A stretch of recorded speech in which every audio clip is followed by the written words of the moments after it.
I want to tell your story because I feel like I am so proud of you for never giving up despite Aw. everything that's like challenged you since I met you. And that's not even before, like, I didn't even know you when you first opened Rushmore, right? So, like, I didn't even know what the hill was to climb when you got there. But, like, I just think it's important for other boutique owners to hear your story and how you chose to be brave at different times and how you chose to, like, be patient a bunch of time. Like, I think it's a testament to like what it really takes. Because let's just start off of like you've had Rushmore Boutique in total. Has it been 5 years or four? It's It'll be five. 6 in August. I know, isn't that crazy? Yeah, that's fast. Okay, so 6 years we've had Rushmore in existence, and you started off with that first store in Alton. Yes. That was your first. You were like, I'm just gonna open brick and mortar. And it was so funny because I thought that it was going to be like a thrift store. And my mom was like, thrift stores are, I mean, pretty like abundant. What if, especially in our neighborhood, like in the town that we were in, she said, well, what if you did a boutique, like new clothes? And it was like, Mom, genius. Okay. And so I like quietly was planning and like I started planning. So we closed on the building in December of 2018. And then I was like quietly crafting it, like getting it together, like sourcing racks from places and like whatever. And I officially told my boss, I put my 2 weeks notice in midway through June, made it through inventory in July. And I said, okay, I have 4 weeks to open. And then I'm open. This is my job now. Okay, and just to catch anyone up that's listening, you were working previously at another retail store, right? Am I right with Yes. about that? Yeah. Yeah. Okay. I So was in you management. had, yeah, you were in management, you had experience, you came at this whole thing kind of knowing what you were doing, having more confidence than the average person starting from nothing, for sure. Yeah, I would definitely say so. Just because Yeah. I think working in retail, you get an idea of like, okay, rollouts happen this way, and like tags look like this, and SKUs are like this, and all Yeah, of you learn the standards, the yeah. standard practices of a retail business. Yeah. Mhm. That's smart. So you guys bought the building in December. Fast forward 7, 8 months, and you opened like September 1st. It was August 10th, Okay. yeah, Oh, even sooner. 2019. Ooh, I love that. August Yeah. 10th. So you really were like open right before that fall season got crazy, but you could open with fall merchandise, right? Yeah, I did. I opened and it was funny. I didn't have any secondary plan. I said, okay, $5,000 is enough to fill the store Okay. and we'll go from there. And so, I mean, after the first weekend, I was like, it looked like I was going out of business. There were like nothing on any of the racks. And I was like, oh my gosh, now I have to buy more. That yes, people are nodding their heads listening to this. So when you started, remind me the price point, the vendors you were kind of like, what was the vibe of the store when you first opened? It was I would say, sort of simplistic. Actually, I remember the first color palette because every month I have kind of like a color story that I worked around. And this one was like muted pinks and purples. And then, like, I think I had a pop of yellow, but it was very like late fall or late summer, early fall. Yeah. Oh yeah, those like Yeah. sunrise colors. Yeah, Yeah. And sunset colors. Yeah. the price point at the time, I only did a 2X on everything because I didn't know. Oh my gosh. Actually, I didn't know to keep all my invoices. So I'm like looking through stacks of paper because when you're starting a business, you're like, oh, I got like all this stuff that I need, and I'll just keep it all in one folder. Oh my gosh. Oh my gosh. I had no idea. I underestimated entering in all of that stuff. And I didn't print barcodes because I didn't know that there was that technology yet. So I had like typed up on like an Avery template all the SKUs, the size, the price for like all of that stuff. It's crazy. Wow. So you just went A to Z right away. And when you say a 2x markup, so your price point, what would you say your wholesale costs were for a lot of that stuff, just to give people like an idea of what that 2x looks like? Like, Yeah. were you at the $20, $30 wholesale? Wholesale wise, it was probably my highest stuff was probably $30. And that was like this really like elevated brand, I would say. Probably my most elevated of the hierarchy. A brand called Sisters, which doesn't even exist anymore. But they probably should have retailed at a 98, 120 range. And I was retailing them at like 60-ish. And I remember getting up to That's 80 and great. feeling bad about it. I was like, oh, is that too much? But Yeah. but that's definitely like where I wanted to be, was in that realm. The like, I mean, 80 being at an average price point is really what it should have been. But I was playing safe. I was staying at like a 40. Man, it's so hard to remember those numbers now, but I want to say it was like a 40 to $48 was probably the average Retail. retail. Wow. So really like affordable Yeah. in terms of the scope, which I think kind of worked in your location. Maybe that is why you sold out so quickly that first day, is that the price point was bam, like perfect for your people. Yeah. Yeah. The price point was good for the people, but I feel like I wasn't making the money on my end of things, which I think was probably my biggest mistake. Sure, but like you didn't know. Like how would you have known? Yeah. Like Yeah. that's the hardest part, right? It's like I think this is a good place to say like you were again in a position where like you knew a lot of things. Like you worked at a retail store in management. You knew how like you were hitting sales goals. You were doing calls with corporate. I mean, you were not just like showing up every day and clocking in, clocking out. Like you're doing Right. a lot. And at the same time, transitioning into boutique land had challenges that you couldn't have even like expected because they're just new and different and not what you had. You never set prices in your other stores. So why would you know how to do that here? Like one of the things I love about you is like you're always learning and you're like always like, what can I do better? What's a different way I could look at this? And I feel like that's it too, is like you know a lot and you're willing to be open and learn. Did opening right before COVID become a thing for you where like I know for a lot of people, that's kind of their story, that's part of their origin story or their villain story or whatever, like I Yeah. feel like they are very much, I opened and then it was COVID. And how was your experience during that transition?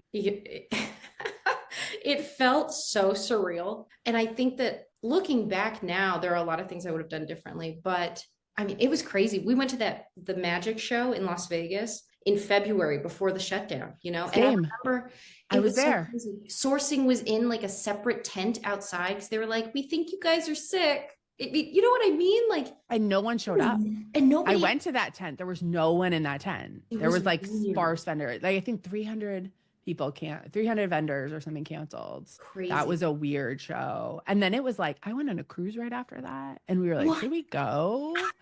Like, should we go on this cruise? And then Yeah. like, thank God we did. Cause then it was like really shut down and like Yeah. but so you were open in the store and it's kind of like the slower season, right? March, April, but like still getting into spring. Yeah. Were you able to be open at all? Or were you just went online basically? What I was your ba- strategy? pretty much just went online, and I was looking back at numbers, and I'm actually impressed with how much money I did make at the time. Because I mean, I could have just been like, whatever. But I think that the whole time I kind of ran around like a chicken with my head cut off. I think a lot of us did. But I was just like, how could I, what should I, how, you know? Well, you're still new too. I mean, you Yeah. opened like a few months ago and now, oh my God, like a global pandemic. Like this is insane. So you're like adjusting to a new normal and then that new normal for you gets turned upside down again too. So Yeah. I love that you said that you did better than you thought when you look back at the numbers. I just want to say, like, I don't think anybody enjoys numbers unless you're one of the people that enjoys numbers. I I would am say that. now. Yeah, right. The general population though is like, nah. Back then, were you looking at your numbers? What kind of things were you looking at to like grow your business? Or was it really just chicken like running around? During the time that I was shut down, it was very much just like whatever I can do, however much money I can make within safety reasons. And so much of my perspective was, how do I do things safely? How do I come at this whole thing from an angle of, I care about my customers. I'm not trying to like money grab. And Right. I think that was really a good move on my part just by being a new business. But I had a lot of people buy gift cards. And I remember customers would pull up in front of the store and I would like bring out things. And they would like, No. it was so funny. And they were like, I'll You take did one of it. those. And yeah, weird. That's amazing. Just Yeah. any way you could do it. I mean, this is again the perseverance because I think transitioning out of COVID, the fact that you made it through COVID, you started to open up again, and you're still in your original location. So at that point, you were kind of going, like you were open, you were going, but you still, I mean, when you came to me, that must have been August of 2021, 2022. 2022.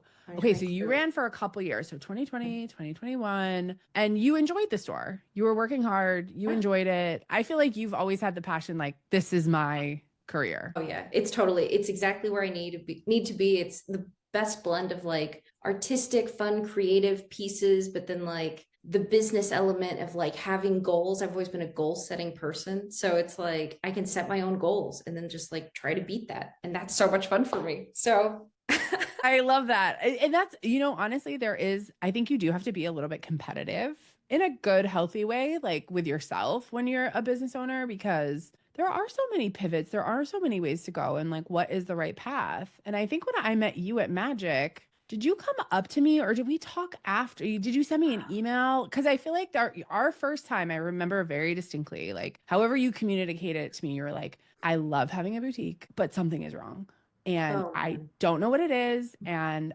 I feel like maybe you can help me.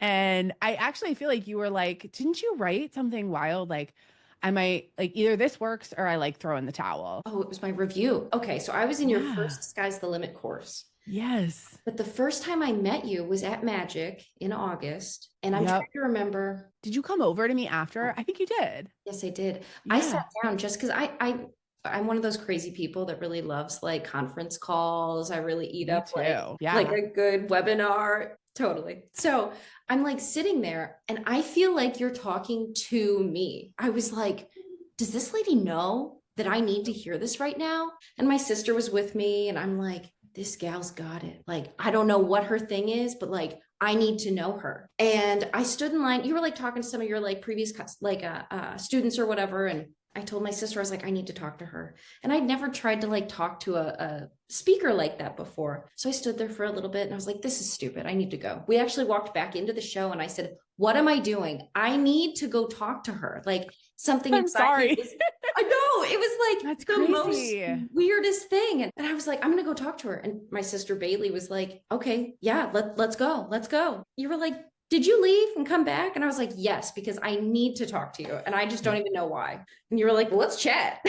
Yeah. Well, I love talking to people in real life. And because I work online so much, I love going to Magic because I get to see people and I get to like see them at a point where they're not in their store too. And they're getting that perspective on what's actually happening. I think when you leave your day to day and the store, that's why I love encouraging people to go to shows because, yeah, all the obvious, but it gives you perspective and it gives you like oh, I never thought about this or I never thought about that. Or like you said, like, I don't know why I need to talk to her. I just do. It's Yeah. so wild. Well, I think I gave a talk about product assortment and pricing. I think that was like a pretty big talk, actually. It was like the first post COVID. I think I had like just had Adeline. I was like right coming back. And it was a big talk. I remember them being like, we want slides and I really put a lot of effort into it. So I'm glad it resonated with you. Was that the one where I got some hard questions and I was like, I think there were some, yes, I think so.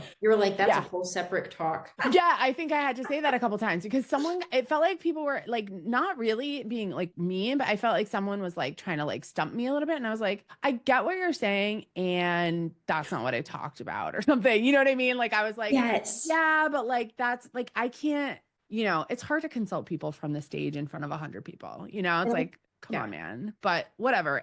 I'm glad I met you and I met that was a great talk. And like, you came over.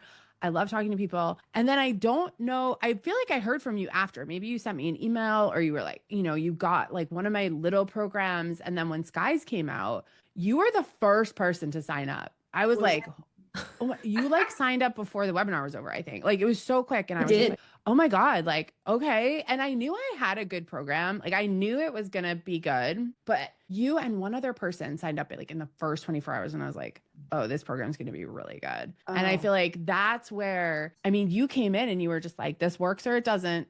And yeah. that many people came into that program like that. They were just like, I'm at my wit's end. I'm working my tail off. I have no money to show for in my bank account. What is going on? Yeah. Well, you probably don't know this, but I was at like the breaking point. In October, my husband and I got an estimate on the roof. And the guy, it was an exaggeration. This guy definitely blew it up more than it was. But he goes, I can't even be in this building. And we lived above the shop in this building in the downtown of where we lived. And he was like, I can't even quote you because this is dangerous. It's not. It wasn't. But I literally cried. I was like, I have to I close would the have bawled. store. Yeah, it was horrible. And then a couple days, because I wasn't making money. The name of the webinar was Overworked, Underpaid. Underpaid. Yeah. Yes. Yeah. Underpaid. That's a great webinar. Yeah. When that came through, I was like, this is it. I need to take this. And then I remember my husband was watching like a Halloween movie and I'm pacing around the house going, do I need to spend this money? Like, should I take this course? Like, what do I do? What do I do? And he's like, just take it. Like, and I was like, you're right. Because I either take it and it works and everything turns around, or I don't take it and I forfeit my business, which is going to be expensive anyway. Yeah. You're not wrong about that. And I think for you coming in, I felt this feeling with you where there was this friction of like, I know what I'm doing. Like, I am good at this. I am confident in my ability and my intuition. Like, I've been running this freaking store. And also there's something missing. And what is it? And why is the money not there? It was like this really, and I think a lot of people in that group were having those moments where it was like, what the heck? Because a lot of times it's not until the end of the year that you realize. It's not until October or November where you're like, okay. And it's like, it does become a make or break. But I feel like you coming in, what were some of the first things that really like were those light bulbs for you? Because I know like you do the work too. Like, I feel like you came in, you're like doing the modules, you're like on every call, you're like asking questions. Like, that's what I like. You're such a good student. It's like, there's some people, and like, if you're in my crew of like kind of all the time people, you kind of like know who's around and you know who's doing what and where they are.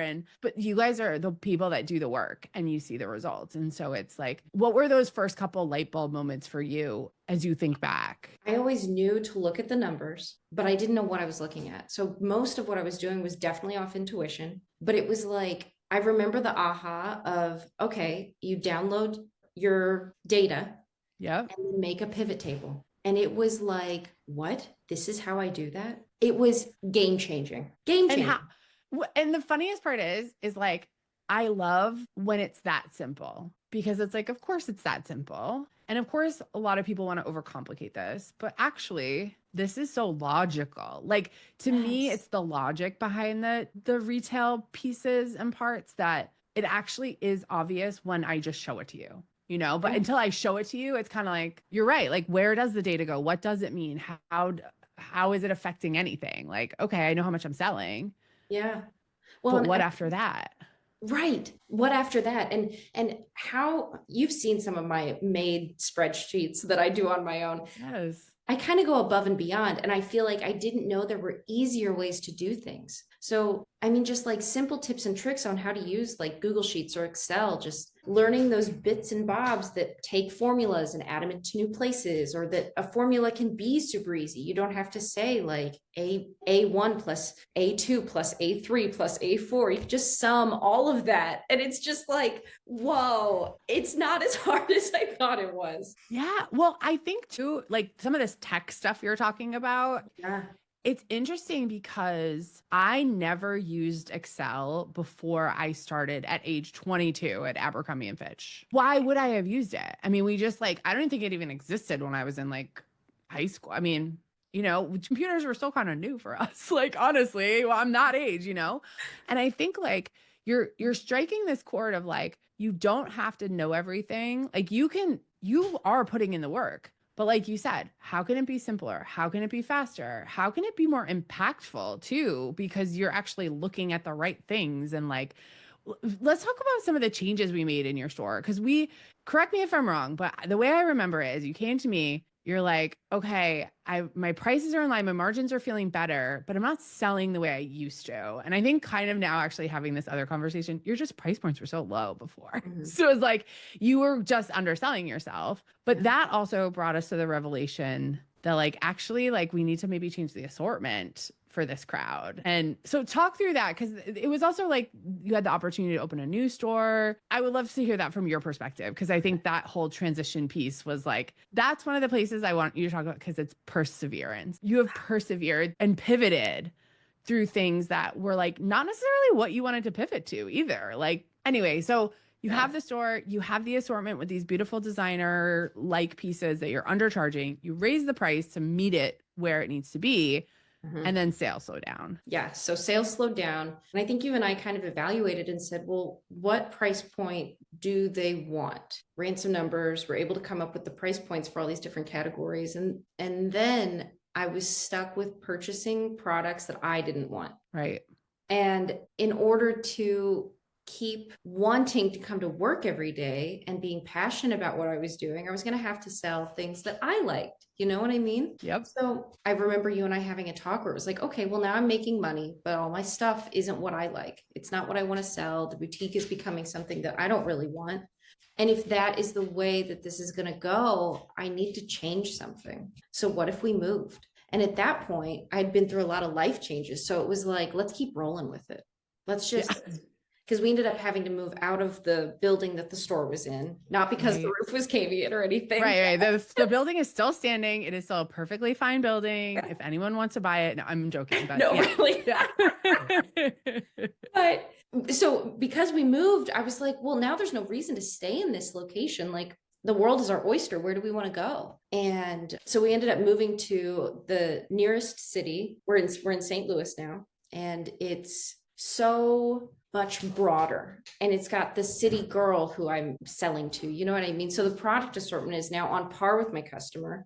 Whereas before it felt like I would get a lot of, oh, would you go to market? Will you buy for me? And I was like, oh, like I'm if I do this, then I'm not buying for me anymore. I'm buying for this other customer who isn't me. Yeah. And that was complicated. I felt a lot of guilt around that. And I think it's selfish to say, but I didn't open a boutique for somebody else. I opened it for me to be able to provide women like me the products that they weren't finding. Yes. And I think there's a lot of dropping the ego in a way, because like you modified your entire assortment so that you could make money in that location. You had to be so location specific. And I think that sacrificing your style to make money wasn't fun, because you start to realize like it's not about, yes, it's about the money. We want to make money. But if you're not like opening a package of new merch and just like drooling over it, like what is the point? Yes. Like what is the point? Because we're selling art.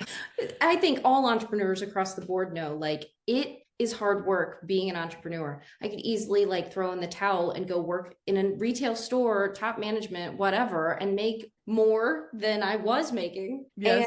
And work less hard. So there has to be the benefit of like, I love what I'm doing so much that it doesn't matter. Yeah. You know? And yes. And I think for you, much like for me, we picked locations based on intuition, based on some data. Like, we're smart women who open stores in locations that weren't really the right fit. It just like it was almost like dating someone who then just, you're like, we're just not really compatible. Like, you're a good person. It's a great spot. That's cool. Yeah. Just not for me. And I think like sometimes you kind of have to, like I said, drop the ego. And instead of saying, well, this is what I thought would work, and I'm going to grasp as tightly onto it as possible, you were like, this is making me unhappy. And I just need to like cut ties, say that was a great start. And now like I feel like you're onto your second act now, honestly, with the new Rushmore boutique. I mean, hearing who's moved in around you. I mean, well, first of all, talk about the process of rebuilding and like moving, because I want everyone to be so clear. Like, you have an absolutely gorgeous store and it took quite a bit of work to get it there. So you just outline that a little bit and some of the delays you had, because I think, again, persevering through all of this is like what I see as like a very overarching theme. Yeah. Oh my gosh, the perseverance. So I follow a lot of my intuition. You know, when my gut says to do something, I usually do it. So when I knew to move, I knew there were three things that I wanted. I wanted exposed brick. I wanted it to be in a neighborhood and not like a strip center, not like the mall. I wanted that like neighborhood element. And then wood floors. And I know those are such silly things, but so I looked at a couple spaces. I was going to have to kind of like tweak things. Like, one of them was next to a yoga studio. So I was like, well, I need to sell like athletic wear and like kind of, you know, and then again, I was coming back to the place of, oh, but that's not what I sell. That's not what I like. That's not how I dress. So I stumbled upon this place, and the neighborhood itself, it's got a lot of young professionals. It has a lot of professors at the university nearby. It has students at the university nearby. We're like a couple blocks away from a doctor's office. So there's tons of doctors and surgeons. And I mean, it's working people working women who wear things like what I wear. It is a little bit more affluent in that sense as well. It just people on Higher income. average. Yeah. Yeah. Yeah. It's Yeah. a higher income neighborhood. Yeah. Yeah. That's great to be aware of because Yeah. you need people that can afford your things. Exactly. And so then I found this space. It was something like it was a little over 2,000 square feet. And I was like, that's way too big, but I'm going to go look at this space. So we go in there and I called him and he answered the phone, which is uncommon in the commercial real estate game, I suppose. And I said, I'd like to come look at this space. And he said, well, are you familiar with it? And I was like, kind of. It's close to this taco shop that we go to or that we have gone to. And he said, well, there had been a fire. And I remember that fire. It was back in 2022. So he said, you're going to have to use your imagination. And I was like, please, good. Okay, let's talk. We get there and he said, this big space is actually going to be half this size. And I was like, perfect. That is the same square footage of my current store, which I love. And I know how to navigate through and I know how to merchandise and stuff. Then I got to pick my floor. I got to pick my paint color for the walls. I got to pick the ceiling. Like it was awesome. And if you've ever done construction, then you know it always takes twice as long as it's supposed to. So he said, I should be in there by November of 23. And at this point, it was like July of 23.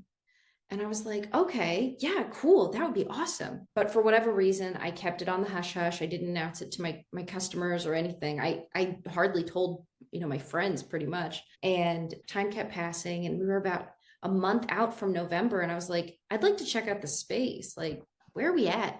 And he's like, it's looking more like February. And my contract started in February. He said, we're going to push it out. So that way, for safety purposes, just to kind of have a little padding there. And I said, okay. So I'm thinking in February, we'll move in. Okay. So January rolls around and I'm like, this place looks the same. There's still, we're looking at subfloor and charred beams up on the walls. I mean, it's like nothing's done. And I'm like, I don't think it's going to be done by February. And he goes, April. I promise it'll be done by April. And I was like, okay. And it's in an email. So I'm like, it's gotta be April. He put it like in print. So in March, I announced it at the beginning of March. I said the end of March will be when we close this location and we should be opening soon. I'm not quite sure when though. I remember the very last day, I closed the doors. I was like, okay, so I'll start planning what moving is going to look like. And I tried to sell down as much product as I could. I didn't buy product for a while prior to that. And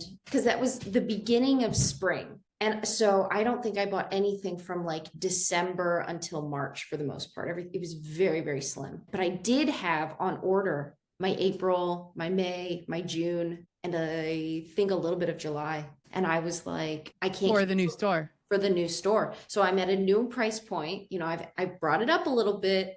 So April rolls around. No, we're not moving in yet. And from about April until I'd say June, every 2 weeks, it'll be another 2 weeks. It'll be another 2 weeks, just 2 more weeks. Oh my gosh. And so I'm looking at all this product rolling in. I can't cancel these things with these vendors that I don't want to ruin a relationship with. Not to mention, like, I think that we become really partial to certain wholesale reps. And I know that they have a business. And I'm like, I don't want to screw over this woman that I've been working with who I think she's passionate about what she's doing. She's making a living. So I'm like, okay, I put it on the credit card. I just kept putting it on the credit card. And I was like, oh my gosh, this is the worst. But I got to the other side and we're paid off. Everything's fine. But it was really scary. Oh my gosh. And then some crazy stuff happened with my credit. A timeshare, my mom's timeshare ended up getting put on my credit. And so I had this huge personal loan. And so my credit card, they gave me crazy amounts on that credit, my business credit card, because I was always off, Yeah. And they cut the entirety in half. And so not only am I accruing all of this, but then they cut it in half. And I'm like, it's going to be okay.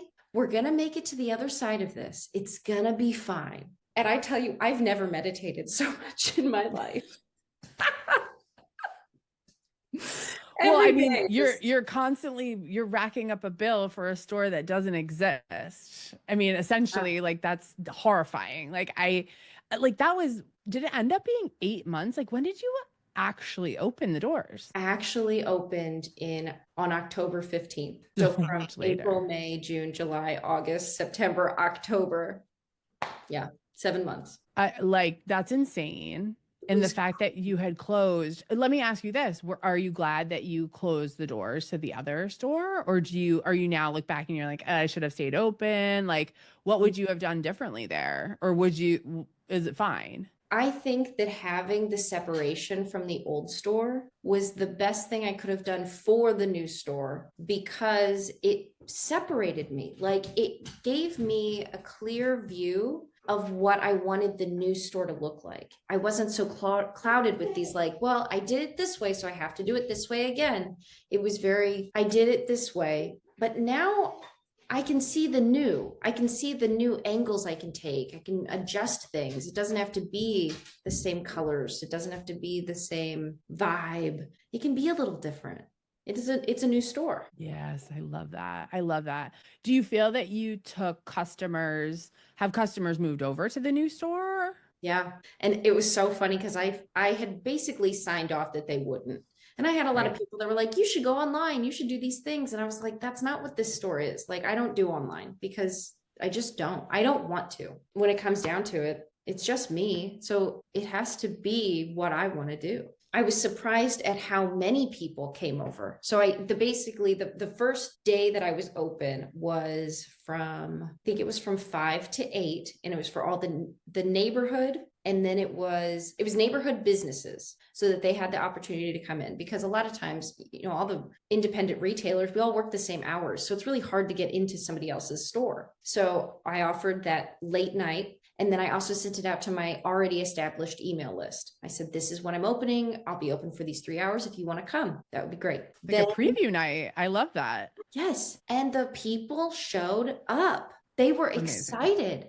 It was great. And Of then it course they became, were. yeah, yeah. I mean, I was just so blown away. And now I still have those customers. And I think that there was this stigma of like, nobody crosses the river because there's this like river divide between the two states. And it's like, oh, it's so far away because there's a river. Right, You right. You have know? to go over a bridge. That's wild. Yeah, yeah, Yeah. So there are customers who were not living in the town we were in, but they would come to see their mom, or they would come, maybe they were college kids or whatever. And even when they come home, they still take the drive over to St. Louis to check it all out, to shop, to have fun, to see me. It's It's cool. It's really incredible. It's incredible. And now you've been open now for 7 months. So yeah. like we were closed for 7 months. Now we're open for 7 months. How are you feeling about the move? Like, I mean, I'll just say my reflection of you is like, I feel like you just seem so aligned. Like you're like in the right place at the right time. Like your outfits are always on par. Like you're posting all the time. Like your store is fantastic and beautiful. And like you said, I think feels like the other location, but a little bit turned up, like a little bit more luxurious, which I think is so appropriate. And I mean, the reason I wanted to have you on is because your journey has been so fun to be along with and watch you go through all this. I mean, despite all the other things going on, personally, right? Like just the fact that so much crap happened in your business that you could never saw coming, you could have never planned for, but you throughout it, you were just like, I just got to go through it. Like, I'm going to go through it. I'm going to keep my eye on the prize. And like, here you are. I feel like I would call you a successful boutique. I mean, I would have called you that a long time ago, but like, do you just feel like in your bones now, like you're Oh, friggin' doing it? yes. I have never felt more aligned in the store than I do now. It's crazy. I look around and I'm like, this is my store. And it almost feels like the first one. I'm so glad that I did it all the way that I did the first time. Living above the store was great, especially starting out. It was almost like practice. Yeah. I mean, it's terrible that it was an expensive practice, but it was still, I mean, I would never say that I failed at it. I would say that it was the best starting point for me because now I have all of these practices in place. I have this really great system of how it all works. And had I started where I'm at now, I would have fumbled all over the place and it would have been so hard.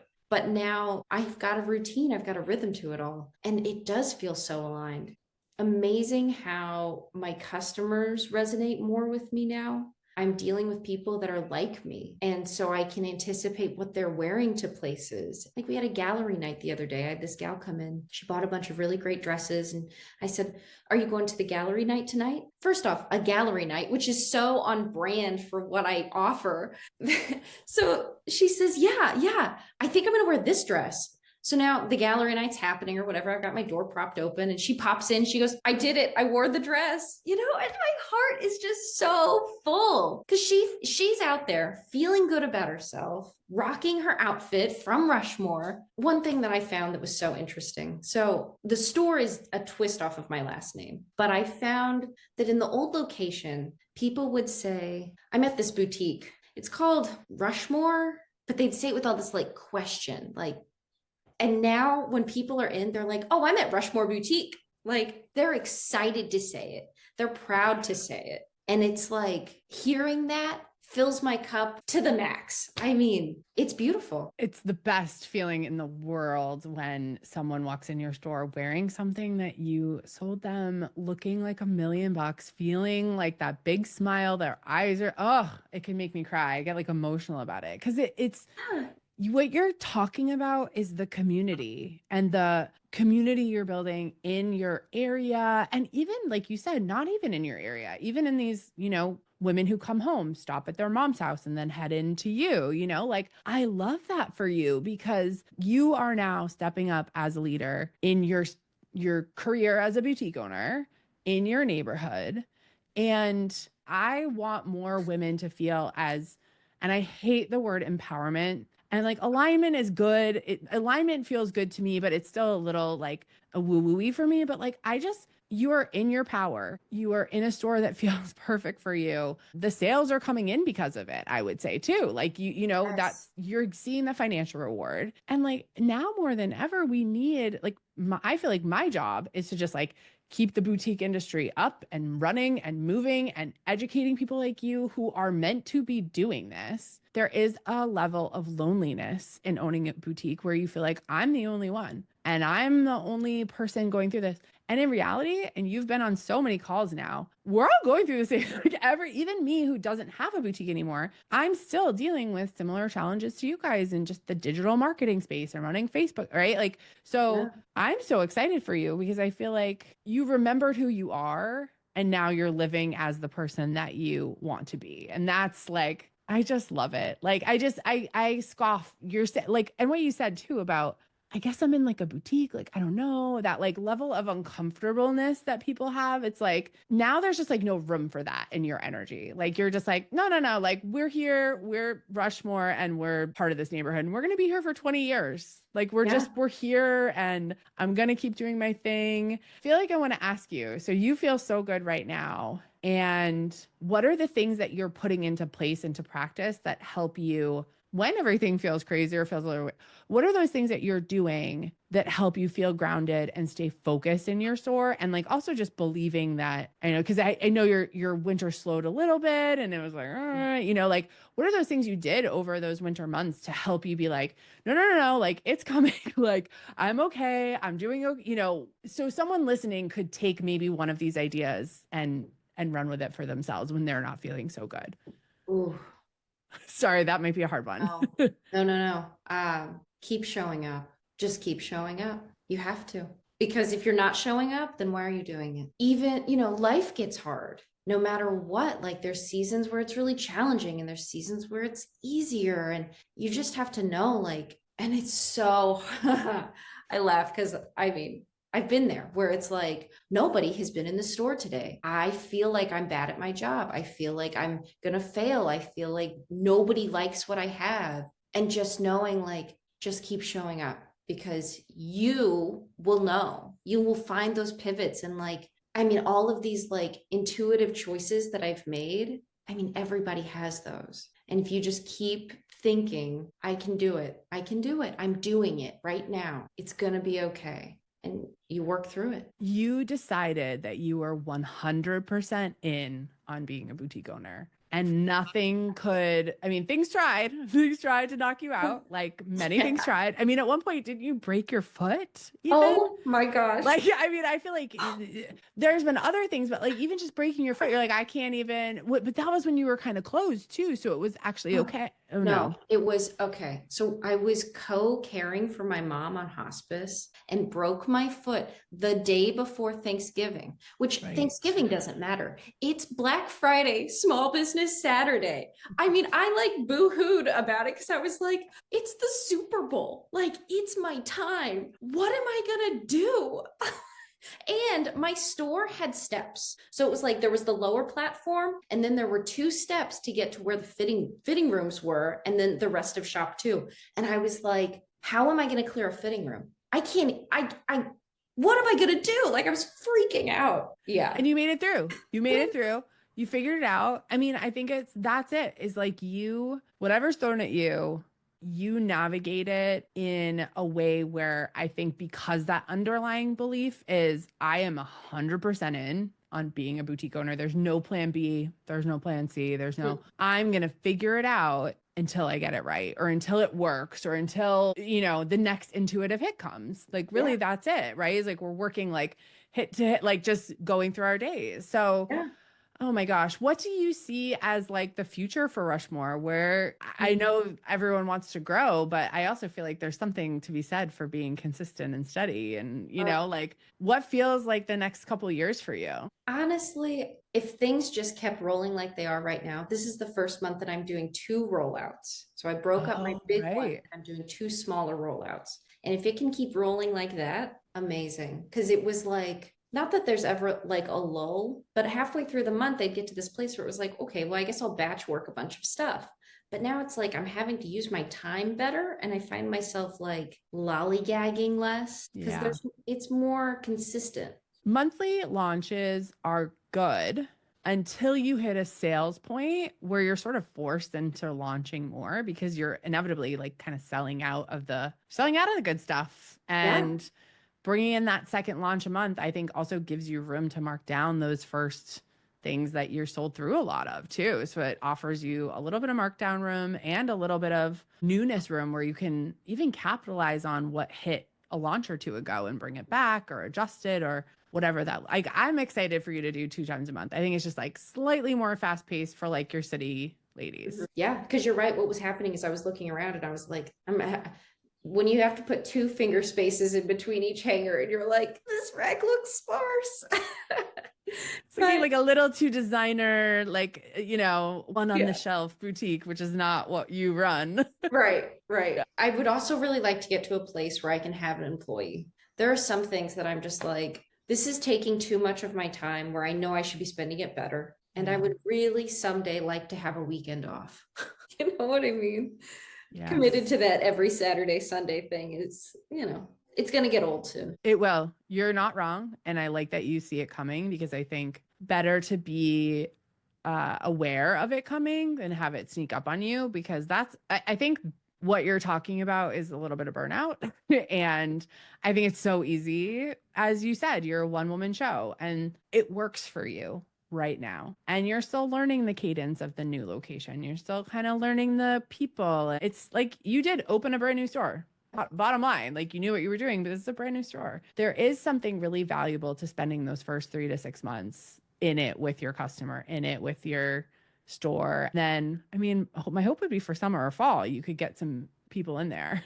If the trajectory of sales continues the way that it is, because we have Sure. a lot of storefronts around us that are getting filled, we have like 4 new restaurants that are going to end up popping in the next 2 months. Wow. We just added a coffee shop to the side of me that also does like upscale vintage, like vintage Chanel purses and like, gainy windbreakers and whatever. And they're popping off. The nail salon next to us, I mean, it's like the community is really growing and I think it's becoming a destination for people to come shop, which is kicking up some of that traffic. And if traffic picks up the way that it continues to pick up, then by the fall, I'll have to have somebody for those Saturdays and Sundays. Yeah, just like the volume of people will be too much. Yeah. And like, I feel like fall is kind of boutiques always their season to shine with Yeah. beautiful sweaters and jackets. And especially for you, I mean, like your style is so lovely. And I think your price point now is, I think you should just talk about this too. And I think we kind of talked about this on our last call where you have high-end vintage on one side, and then you have another store that's selling $200-300 price range items for a different customer than you, for sure. So not competition, but just to kind of wrap us up here is like, talk a little bit about that price point shift and how it feels. Because right now your average price point is around $80. I'd say 80 to 90 typically. Okay.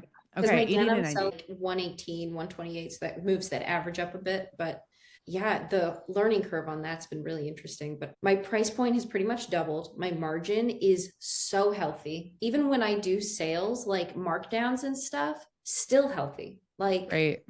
oh, Great. and it feels so good. Like my bank account reflects it.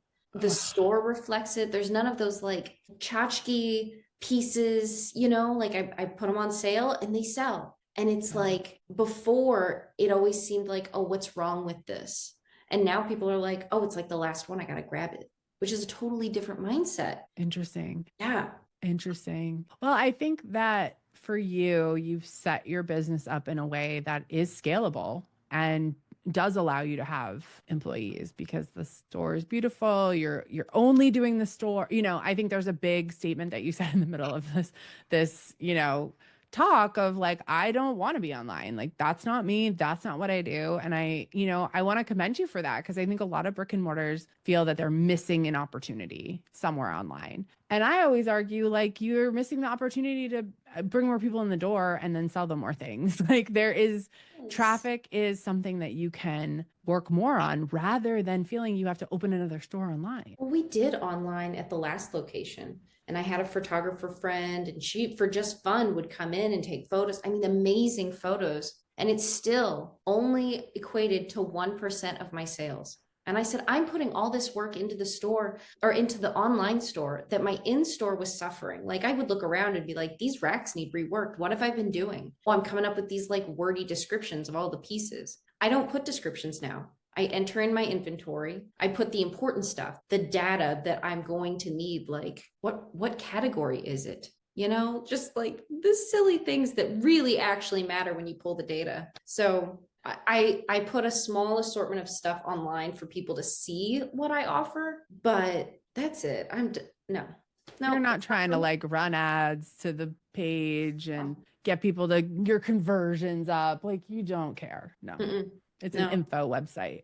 Yeah, exactly. Come into the store, try it on, come chat with me. Let me help you. I mean, I think it's so bold for you to say that. And I love it because I completely agree. Well, thank you so much. I really appreciate you like walking through so much of your story and being so honest and open. And I think it's fun to feel like you said, you had a little bit of a practice round, a very expensive practice round, but like you had a practice round and now you're really like living in the boutique dream that actually feels the best. Cause I think that's the other thing. I don't think that your last store wasn't like what you wanted. Like, I think there was, cause I relate to that so much. My store was like so cute and I loved it. It was in a great downtown and we had great people. And like, also it just didn't really work for me. Like it didn't feel good for me. And when it starts to not feel good, that's when you really have to like say, what needs to change? Like, what is it?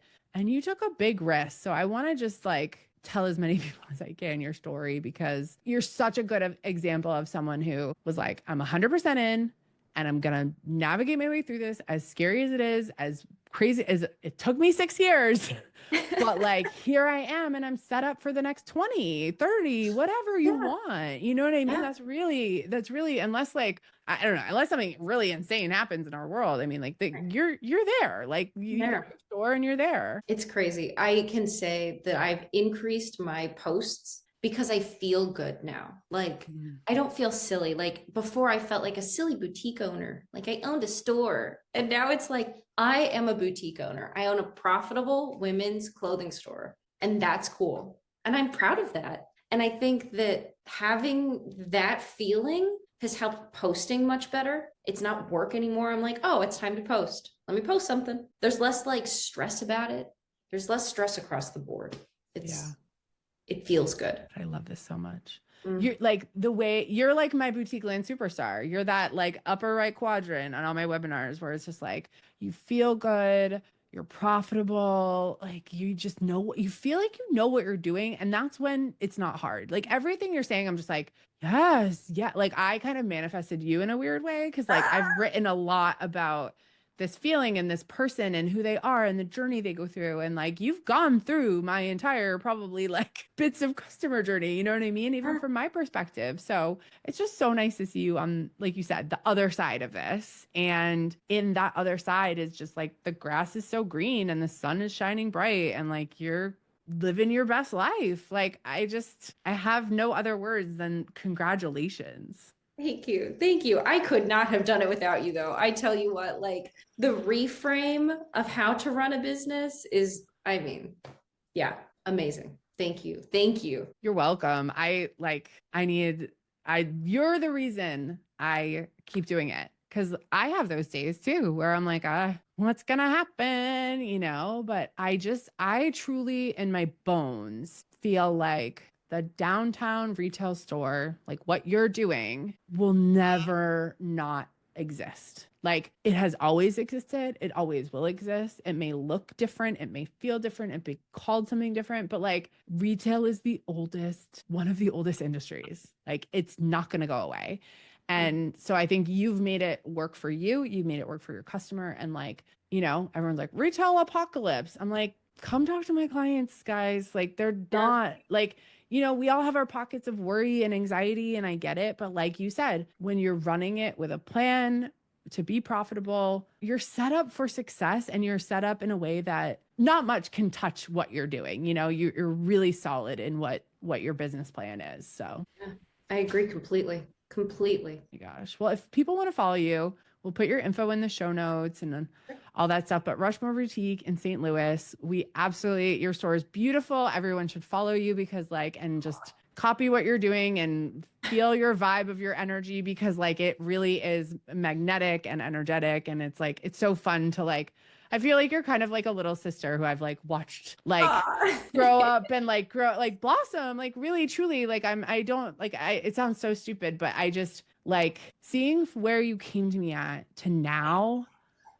It's really in 3 years. It feels like a long time. Obviously, it feels like an eternity. I feel like I've known you my whole life. And at the same time, you turn the ship really fast. And you stayed in it through some really hard times. So you have a great support system around you. You have great family. You've had a lot of good stuff on your side. So you've capitalized on it. So yeah. Oh, my husband goes, tell Emily I said hi if she remembers me. And I was like, I'm sure she does. Of course I do. Do you know how many husbands I know too? Yours is not the only one. I love husbands because they care. They care. And for me, my clients generally have very supportive spouses and have family around them that wants them to be successful. And, you're so lucky to have that, honestly.